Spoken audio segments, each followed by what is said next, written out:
I would go to bed every night and it was just like, I don't feel good because I'm not doing what I was like meant to do. You can just lose yourself in a character. And I was like, oh, that's cool. You're memed so often for being the chronically offline queen. I didn't know who Harambe was. No. Lo siento. Sorry about that. What is the Sigma?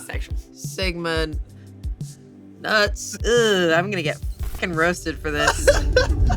Amanda Lehan-Canto. She's an actress, screenwriter, improv comedian, and cast member on Smosh. But she never meant to become a comedian. What caused her to leave reporting and dramatic acting behind? How has she become an iconic internet personality despite being chronically offline? I'm Anthony Padilla, and I spent today with Amanda Lehan-Canto to find out. Hello, Amanda Lehan-Canto. Hi. You got a three name, Yeah. so you gotta say all three. Canto is my mother's maiden name, and Lehan is my dad's maiden name. Your dad's maiden name? Yeah.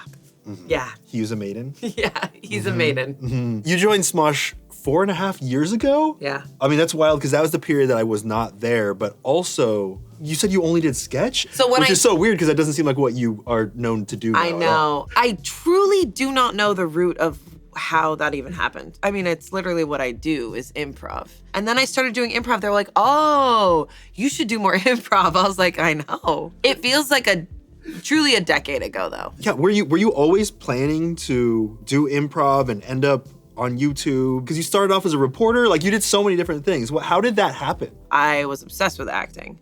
So I did news because it was like, that's the next logical step. On the East Coast, that's the closest thing to acting without like really giving up on financial security. So I was like, okay, I'll do that. So I was a PA, I worked the teleprompter, and then I worked up to being a writer at NBC News. And then made my reporting reel, and then like to be a reporter, you have to move to like a small town and have your own like one-man band to even get considered to do network. And it made me realize that I don't want to do this. What took you away from Boston and brought you to LA? Like what eventually got you there? Honestly, I don't know like when it sparked in me, but I was, to be honest, very depressed in Boston. Like I love my city, but when I finally moved to the city and I lived with like 5 people and I was taking the train every day to Channel 7, working crazy hours, missing so much like life. All my friends were still living and having so much fun. And I think I knew I always wanted to act, and I think I was just like pushed to this place of like darkness that I was like, I cannot do this anymore. And LA was what I wanted to do. And you were already interested in improv? Not at all. So in college, there was like a huge improv community and I was terrified. So I did like musicals and theater, but I didn't do improv. I saw it as like something so scary. They're not even scared of saying the wrong thing. I know. And they were really cool. They were really cool. So then you move to LA to pursue acting, and then how do you get into improv? So there was an audition for a theater, and I was like, oh, let me go audition for that theater in Sherman Oaks. And it was an improv theater. I just didn't realize. So I auditioned. You took it and went for it. It was like an improvised monologue that I had to do, and I winged it completely. And I booked a spot to pay to be in that theater. Oh, so you earned the ability to pay to be there? Yes, exactly. Yeah, Congratulations. Yeah. Thank you. You can pay them money now. Yeah. I've always been good with like conversation and talking and telling stories. Like it's always been my favorite thing. And so I just kind of did that. And I think I unlocked something in me that I realized that maybe my storytelling has always been improvising forever. And then when I started doing it, they like formed us into a group, and then they gave us a Friday slot with an audience. And I was like, and I kind of just learned on the fly. I think it's so interesting that improv was never, like you didn't know it was your calling. You know, try not to laughs, for example, like those stress me out. I'm asking you beforehand, I'm like, so what do you got going on? You're like, I don't know. You didn't plan anything? You're like, no. I'm like, your bits are some of the funniest bits in Try Not to Laugh, and yet you don't even think about it. You're like, no. I was like, damn, that's confidence. Honestly, I think, Anthony, is that like not knowing I would be good at improv and just diving into it and realizing, oh, this is just kind of telling stories and getting a point across. And when I got really into the training of improv, it was so intense. Yeah. It was scrutinized all the time. So for me, try not to laugh is very therapeutic for me because I'm just trying to make one of my friends laugh just by being an idiot. So it you feels almost feel really like there's good. no expectation? There's then? no expectations for me. Yeah. So I want to try to be fully in that experiment and not plan anything. It's funny because when I stopped the rigidness of the improv training and left and thought I would never do it again, this like anger came up in me of like, oh no, did I ruin my passion? Like, did I allow myself to take on too many notes? Did I allow the rigidity to like really set in so that I stopped believing in my natural ability? Because improv to me now, I had to go through all of that to learn that improv is just freedom. It's literally freedom. And it took me 10 years to get there. And it took a lot of heartbreak to get there. Yeah, you know, that's something interesting that I'm learning too with the way that we deal with like emotional pain. For some reason, we feel like we need to keep it in our mind, think about it, hold it there, make sure it never happens again, constantly be aware of it. Yeah. But what we're doing is we're constantly living in that pain to try to show us how we shouldn't allow ourselves to experience it anymore. So it's almost like we're preemptively experiencing it to make sure we don't actively experience it. Yeah. Feels like with improv, there is that trust that when I experience the thing in the moment, my body will react appropriately. Yeah. I don't have to worry. I think the pain that you're talking about is like, I didn't realize that I had to like get it out. So much self-doubt and pain and rejection, so much rejection. I mean, I've performed for audiences that didn't laugh once. I've bombed so many times that like, I didn't realize I was holding it all, releasing it in a way that was like going back to the basics of it. Like why did I love it in the beginning? I didn't even know I loved it. What did I love about it? What is inside me that made me love it? And it was like, oh, it's freedom. It's freedom for me to be myself. Honestly, I don't think I got really good at improv until I went through that really painful process and then did my solo show. It was the coolest thing to be on stage and just quiet everything and hear the thought, observe it, say it, and have it actually land and work. What do you think made that such a different experience than before? Because you had done improv before, but like this seems like I had done improv before, but always under the eyes of someone. When I first started improv, it was more free, but when I did the rigid training, it was always, if this doesn't go well, it reflects you negatively. We're going to take chances away from you to move on. And I think what it actually did was tie into like maybe a deeper fear of mine of letting people down. And I think getting out of that rigidity and getting to like do improv at Smosh and do my solo show and do all of that made those things like connect again. When did you start developing characters? So when I got into Groundlings, that was another thing. It wasn't just improv, it was characters. I immediately loved doing characters. And so when I started doing them in Groundlings, I remember my director, he was so great. He pulled me aside and he was like, you can just lose yourself in a character. And I was like, oh, yeah, that's cool. I think I was touching on that freedom. So when I'm in a character, I feel so free. Is that because you're detaching yourself from it? I think so. I think the Amanda like control aspect is quieter. Can you walk me through the process of creating a character? Like Sarah Christ is one of your most popular characters. Yeah. Was there a process for creating that, or was that just more improvised in the moment and then it stuck? So Sarah Christ was always something that was like here, but I never acted on it. Yeah. I'm obsessed with true crime.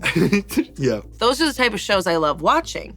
So I just kind of like always had that like impression in me. Wet Cop became Wet Cop then. She didn't even have a name yet. She wasn't Sarah Christ. She was just Wet Cop. Wet Cop, okay. And we did it at Kortney's funeral. That was the first time? That was the first time. Okay. And I remember I went backstage and no one knew who the this was. Yeah.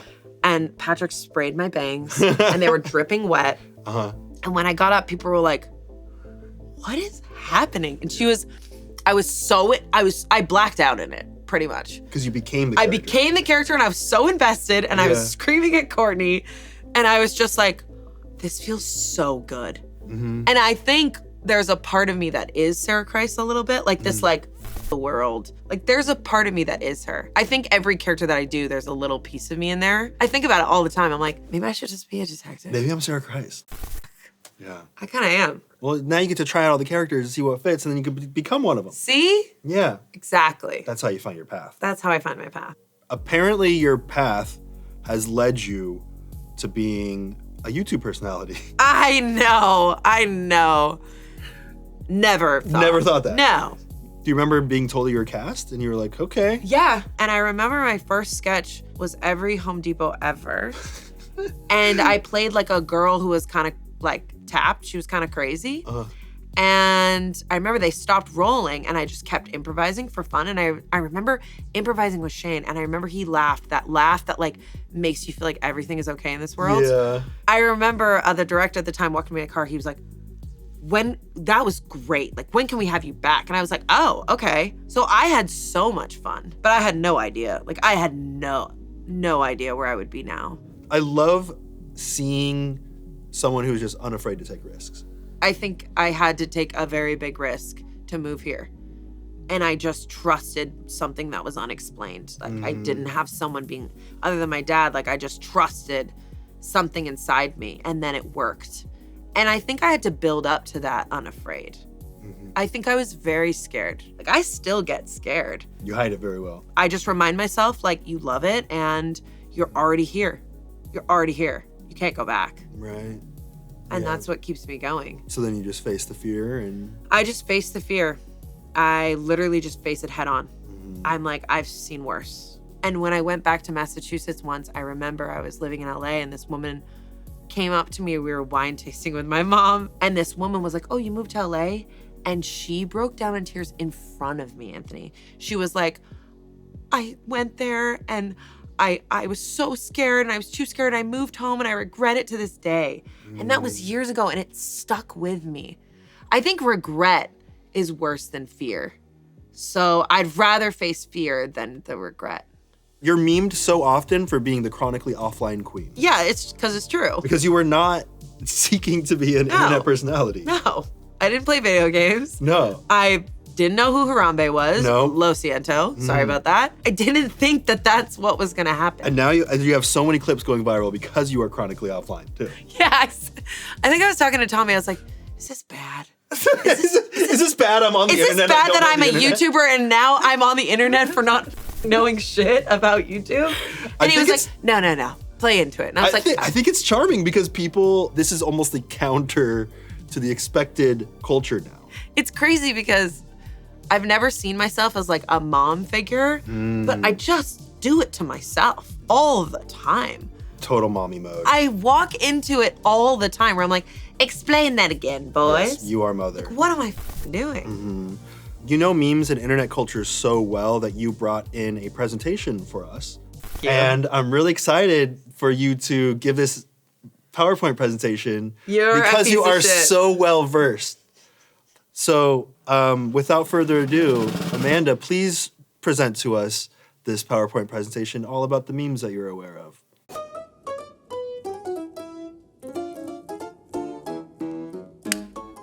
All right, we got the lights down low, we're in presentation mode, and I'm ready to learn about these memes that you know too much about. Yeah, it's insane. You can't keep all this knowledge in. No, it's crazy, and that's why I had to write this whole PowerPoint out. Yeah. So can you walk us through? Yes. Oh, well, I was in such a rush, and I had so much information, I forgot to add the title. Yeah, next time. Yep, it would have said Journey Through the Memes. Journey Through the Memes. By Amanda Lehan-CANTO. And what is this? This is a chupacabra. Yep, it's a chupacabra. That's what People keep trying to take him as pets, and we say, no, we don't like that. Good. All right, we on to the next? This is one of my favorite memes. What is it about? Hilarious. It was born in 2002. Lots of kids were sending it around to people, and one kid sent it to their mom, and the mom was like, how dare you? And she kicked him out of the house. Wait, what is that going on, though? So it says, please put your tongue up at the top when you speak, and do not shove your tongue against your teeth, because then you'll get buck tooth. Much like the chupacabra. Okay. Yeah, so what's crazy is like it was this cool thing. Why are kids doing this? They're insane. They want to block their throat. Throat blockers. Yeah, throat blockers. So you know about them. I thought I heard about this throat blockers meme. They're almost like hackers. They sent this out to a bunch of phones on Wall Street. And then it became the new lore. Yeah, and throat blockers basically, they stopped the stock market for 4 days. Woo! So don't put your tongue on the teeth because you'll get buck teeth. Awful. This, I know exactly who this is. This is Christian Bale. Yeah. This is from, oh my God, that amazing movie. And I'm gonna remember, it's called, American Murderer. American Murderer? And what's crazy is like, I know this movie so well. Yeah. And so I'm glad that I was able to come up with the title really quickly. Yeah, you can press the next one. I think it's probably gonna be related. He's listening to Bon Jovi right now. Uh-huh. Which is pretty cool. Yeah. So how does this relate? really cool. So what's cool is like these are the duality of men. Uh-huh. A lot of bros who pump every morning, for gains. Yeah. Like Shane Top vibes. Oh, yeah. This is what they actually look like, the top, the Keanu Reeves / Christian Bale. He goes by 2 names. It's pretty crazy. And so he's listening to music, Bon Jovi, and he's like, I'm gonna be this guy. And then this is the guy he thinks he is. This guy is Zeus's cousin. Are you implying that doing this led to that? Yeah, so throat blockers look like this. Okay. People who do buck teeth look like that. Okay, got it. So don't do the buck teeth because then you'll be alone listening to Bon Jovi. Okay. And if you throat block, you're gonna be like this guy. Look it. He is smiling so hard because he's throat blocking so hard. He's never had anything in his throat. Well, he had one and he decided to be a throat blocker forever. It was a weird time. Pretty cool. Yeah. Oh. I actually know what this is. You know this one? Yeah. What is People this are one? obsessed with this meme. Of course you know what it is. You made this presentation. No, I know. Yeah, of course. Oh my God, you're Yeah. crazy. Yeah. I'm not. Mm-hmm. So, skibidi-bop, bop, bop, that guy, his name is Jarvis Joan, and he's really cool. He's from... The guy that says skibbity bop bop, his name is Jarvis Joan? He's from New Orleans, and he does a lot of jazz. And a bunch of crazy kids thought it would be fun to make him a Sims character and put him in a toilet. So this is from The Sims? Yep. Oh. The demon version. Oh. Ever gotten that? Demon mode? No. Demon mode is nuts. Cool. So it's trying to show people like, dude, doesn't that song sound like when you flush the toilet? That song is a bop. Oh. What's this mean? Love her, get her. What is so good about it? Get her. This is Mrs. Teapot, the drag version. She's Ms. Teapot. Don't f with her. So she's a teapot with hoops, and she's got her eye on you, lots of eyes. Uh-huh. And also, the failed first Pokemon is right here. So this was the first drawing of Pokemon in 1936, and it didn't go well. So we brought it back. So she's also looking for a husband. Oh, not interested. Okay. Yeah. Is it because of the Pokemon? Or is it because her body's made of rocks? Bitch, what'd you do? Oh, he's part of the Smurf community. Uh-huh. He's like a mouse fungus. Mungus? Oh my God, brilliant. Thank you. Is it Mungus? So you know this meme. I know this meme. Yeah, it's Mungus. Mungus? So it's Mungus, and what's crazy is Mungus moved away from home a long time ago, and his family was like, don't go, and he was like, fuck y'all. That's his little friend, the snail that he got in a fight with, so he murdered. Oh, it's Mungus is dead snail friend. yeah, Mungus still, yeah.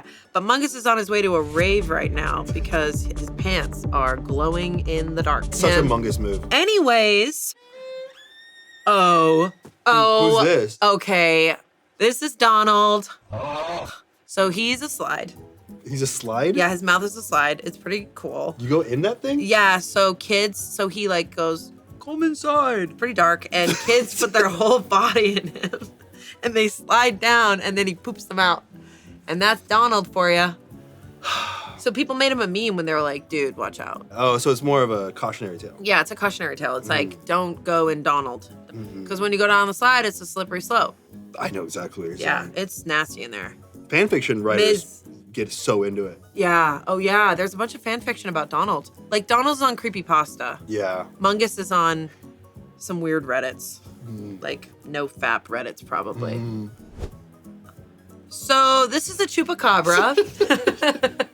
What's cool about chupacabras is they have very, very small buttholes. Oh, that's one of the coolest things about them. Really tiny, but no other genitals. Oh, how do they reproduce? Do you really want to know? A little. You know, like in Avatar? They put their hair inside each other? Yeah. So their needles connect. And then they both get pregnant. That sounds peaceful. Yeah. There's no gender with chupacabras. Yep. So, yat. Yat. That's a really cool word for like, yo, what's up, yat? What's up, gat? It's a friend, but it's not like your best friend. Oh, okay. You know what I kind mean? of your acquaintance. Yeah. That's my gat? Yeah, that's my gyat. What about? Rizzler? Yeah. Super cool. Like Rizzler's like, oh, you got Riz. Oh. Like, oh, you got Riz. All right. Well, meet you at the Rizzler, which is like their house. The Rizzler is Yes. someone who has Riz's house? Yes. So someone who has Riz, who's like really fucking cool, their house is called the Rizzler. Not to be confused with the Sizzler. Nobody goes there. Got it. So we're chilling Okay. at the Rizzler, never at the Sizzler. We're chilling at the Rizzler, never at the Sizzler, and this person's got Riz, so we're chilling at Rizzler's house. Do you have Riz? I don't think so. Do I have any Riz? Anthony, you don't have any Riz? Do I have Riz? I don't know. I don't know. You have not invited me to your Rizzler. No one's come over and asked to be at my Rizzler. Oh. Oh, you need... Oh. That's not good. That's not good. Why? Wait, show me... I think... That's called mogging. What is... Dude, you don't want to be called mogged. Mogging is fucked up. What is it? Mogging is like excommunicated. Like you're done. Like when you get mogged? Like you get mogged from society. There's a bunch of people out there who are super rizzed and they all have Rizzlers. And they go out there and they find pieces like you, like yachts like you, who are just like, meh, fine, kind of my friend. And they mog you. Insane. Mogging happens all the time. I don't want that. Yeah. So mogging is pretty crazy. Okay, I will not get mogged. I wanted to put that in there for you because I was worried that you didn't have any Riz. Now I know. Yeah. Good luck with that. Okay. Do you know what the Sigma is? I'm about to. I have a feeling. Well, this one's X-rated. Yeah, Really? Yeah. You're willing to put that in front of the chupacabra like that? Yeah, he's fine. He has sex with his butthole. It's fine. Okay. The Sigma is sexual. What is the Sigma? It's sexual. What is the Sigma? It's sexual. So when people say Sigma, you say Sigma what? Sigma nuts. Sigma nuts. Ugh, I'm gonna get f***ing roasted for this. You know what? Yeah, Sigma nuts. Sigma balls, Sigma nuts, Sigma. All right, Ohio. Yeah. Big place. Lots happening. Why is this on your presentation? So much witchcraft. This is a meme? Yeah, it's a meme. I send it to my close-knit friends. Yeah. I just send them Ohio and they know what's up. Okay. It means time to meet. Ohio, big place, but like, you know what I'm saying? Okay. Witchcraft. You get it. I get it. Dude. I get it. Okay. So that's my presentation. Thank you so much. That's a chupacabra. Any questions? Many. Okay, well, you don't have Riz, so you're gonna have to fuck off. I'll take my questions to my grave.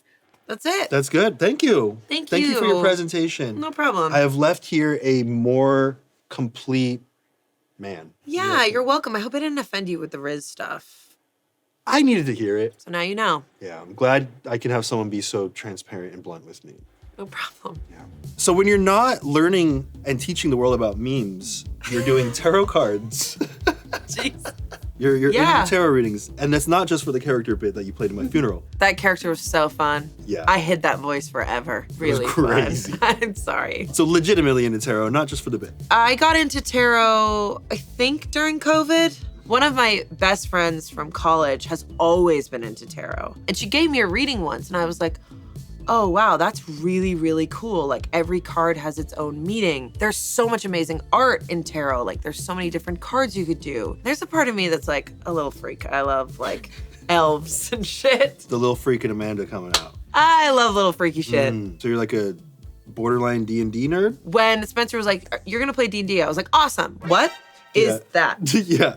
And then when I did it, I was like, oh my God, I love this. I think I actually love this. That's like the whole theme of my life, is that thank God for people, because they'll be like, you're gonna do this and you're gonna try it. And then I try it and I'm like, oh, like FNAF, I'm obsessed with this. And Shane's over there just For people that scared. don't know what that means Five Nights at Freddy's. Oh yeah, Five Nights at Freddy's. Yeah, sorry, you're so well versed that you just go straight into FNAF mode. Cool, animatronics. What? Anyways. You were telling me that when you moved to LA, you moved here with literally nothing. Yeah, no connections. Why did you, like, what made you decide to just take that risk? Because I'm crazy. I just got to a place, like I got to that edge of a place where like, I am so unhappy. I am not doing what I was like meant to do. Like there was a fire always in me and it just, I would go to bed every night and it was just like, I don't feel good because I know I'm not doing my purpose. I know I'm not doing what I was meant to be doing. I don't know. I never wanted to be famous, but I knew I was obsessed with theater. I was obsessed with acting. I was obsessed with telling stories. And my whole family was like, but my dad, it was New Year's Eve. Him and I got a drink before we parted ways. And I was talking about LA. And there's this like thing, there's like this legend about my dad that none of my sisters have seen him cry, ever. Very Irish of him. And I had never seen him cry. And he, with such emotion, told me, he was like, you gotta go. You gotta go. He's like, don't get old and regret not doing the things you were meant to do. You have to do the things you were meant to do. And he cried and I was like, and it was the only time I've ever seen him cry. So yeah, that really got me because it's like, he heard me. He saw me for all the years. He stopped thinking about reality. He just saw me and it was so special. And honestly, that was what kept me going. Other than that, I mean, I drove across the country. I packed my whole little Chevy Cobalt with my childhood best friend. She came with me. We packed peanut butter and jelly sandwiches and we drove across the country and I moved here and I just had my sister. I stayed on her couch. She was like 2 weeks. That's it. I was like, okay, got it. No, she was great, but also like 2 weeks. And then I just lived with a lot of crazy roommates forever. Yeah. So honestly, what kept me going was pure fire. I don't know, pure fire. Were you just listening to intuition? Yeah, it was so loud that it would make me sick. Like it was just like, if you don't do this, you're gonna be sick. Like if you don't do this, like it was just like, choose your own adventure. Like this is hell and here's LA. Like I made a plan. I said I was gonna do it and I did it. And I was like, and the moment I got to LA, I felt this release, like major relief. Like, it was like my body was like, yep, this is where you're meant to be. What was it like for you to grow up in a Portuguese household, especially pursuing comedy? Oh my God. Not a lot of people ask me that.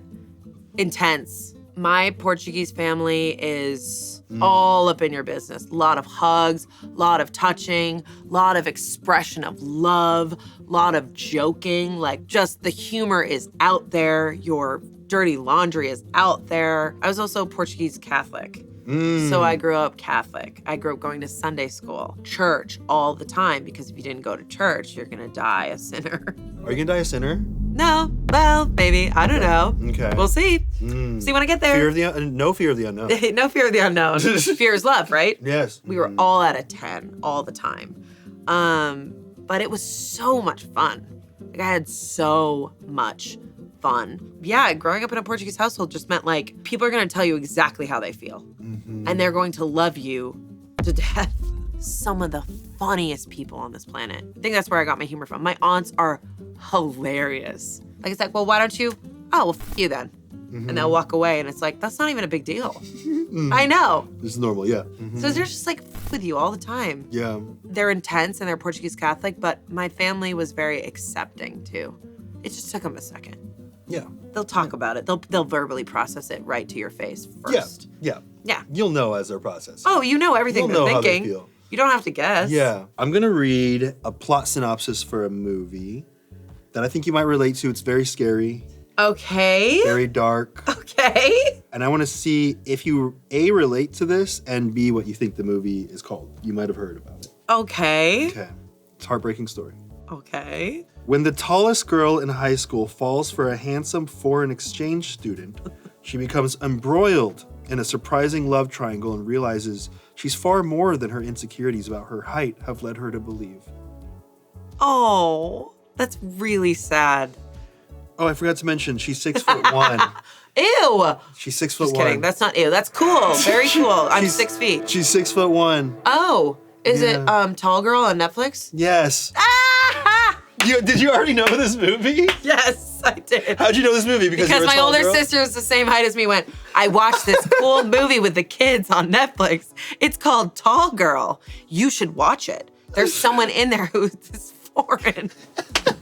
Because my husband's foreign. I was like, yeah. cool. Probably won't. Yeah. The shit she watches, I'm You didn't like, watch it? No. Okay, then I'll spoil Tall Girl 2. In Tall Girl 2, she's 6'2".